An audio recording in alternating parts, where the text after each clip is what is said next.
Майрам Дүйшөнбекова 28 жылдан бери сот системасында эмгектенет. Өлкөдөгү тартип, балким бийликке болгон элдин ишеними дагы соттордун чечиминен көз каранды. Анткени мамлекеттин элдин алдындагы эң башкы милдети адилеттүүлүктү камсыздап берүү. Бул сотто бизде мисалы эки тарапты жараштыранга аракет кылабыз. Көп эле учурдачы эки тарап тең ыраазы болуп кетсин деп.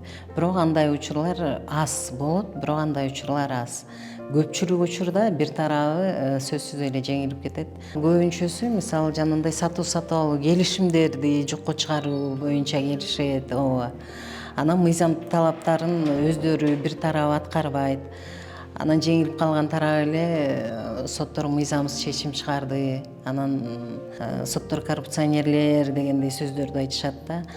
Бирок биз ошону канчалык ошонун деңгээлин, ошонун жагдайын биз мейли адамгерчилик менен карап түшүнгөн күндө дагы бирок мыйзам талабында анын жасаган иш аракети мыйзам талабына туура келбей атат да. Мыйзам талабына туура келбеген нерсени биз кантип ал кишиге ооба силердики туура деп айта алабыз, айта албайбыз да. Адилеттүүлүктү орнотууда негизги курал конституция, мыйзамдар. Судьялар уктап жатып да беренелерди жатка билбесе, актанып жаткан жаранды жоопкерчиликке тартуу кыйын. Ким болсо да айыбын жашырууга аракет кылат. Аялдар боорукер келет, бирок судья айымдар сезимдерге жол бербейт. Канчалык жүрөгүбүз ооруп турган жагдайлар болгон учурда дагы биз эмоцияга алдырып, ошол бир сезимдерге алдырбашыбыз керек. Анткени бизден эң негизгиси бул мыйзамдуулукту сактоо, мыйзамдуулуктун алкагында иш алып барып, мыйзамдын бир гана мыйзамды жетекчиликке алып, сот адилеттүүлүгүн жүзөгө ашыруу.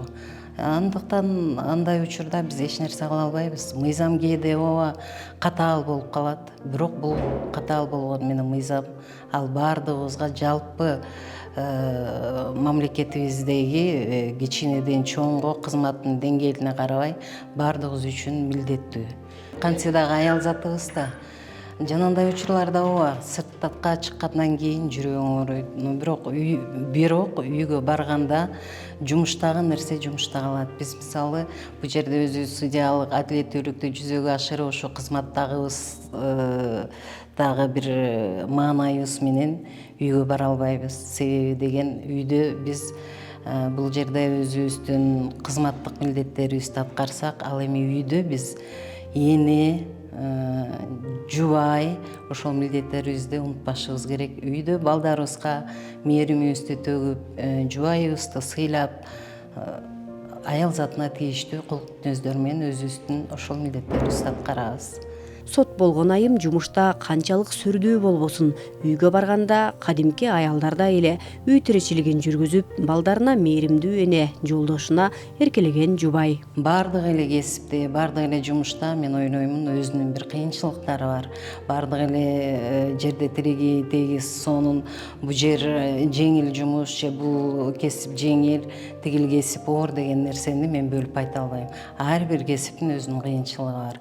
Ал эми болом деген кыздарга албетте ал үчүн алдыга максат коюп, аракет кылып, ошого жүрөгү менен ошол жумушту эң биринчи ошол жумушту жүрөгү менен сүйүп ошону иштей алабы? Ошого күчү жетеби? Ошол жумуштагы кыйынчылык менен үйдү кошо алып кете алабы? Ошол нерсеге эрки жетип, мен ушунун бардыгына чыдап иштейм деген кыздарга албетте ак жол тилемекмин. Тилектерине жетүүсүнө тилектешмин.